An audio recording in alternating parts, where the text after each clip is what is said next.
I say to you, we march, don't panic, and remember that we must remain true to nonviolence. I'm asking everybody in the line. If you can't be nonviolent, don't get in it. If you can't accept blows without retaliating, don't get in the line. You can accept it out of your commitment to nonviolence. You will somehow do something for this nation that may well keep it. With a peaceful philosophy and ability to mobilize supporters through eloquent and emotional speeches, Reverend Martin Luther King Jr.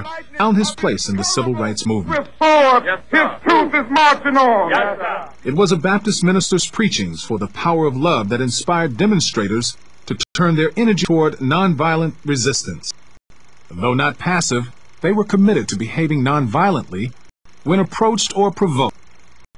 With a desire to participate on their own, many of the nation's youth initiated student-led demonstrations and developed new strategies of nonviolent protest. At a segregated lunch counter in Greensboro, North Carolina, 4 students began a grassroots movement by defying the law. Known as sit-ins, the movement grew to 70,000 as black and white students across the South took turns sitting at lunch counters whose policy was to serve whites only. This passive resistance to remain seated until served, resistance against years of racial segregation and oppression, led to the desegregation of lunch counters in more than 200 cities. This act is an example of civil disobedience, a peaceful way to object to a law considered unjust. A pattern was emerging within the civil rights movement.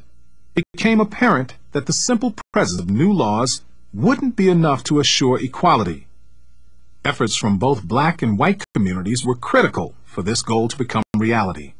Unfortunately, it didn't happen without bloodshed. As nonviolent protests spread and resistance to desegregation continued, the two forces collided, sometimes violently. And once again, children were on the front lines.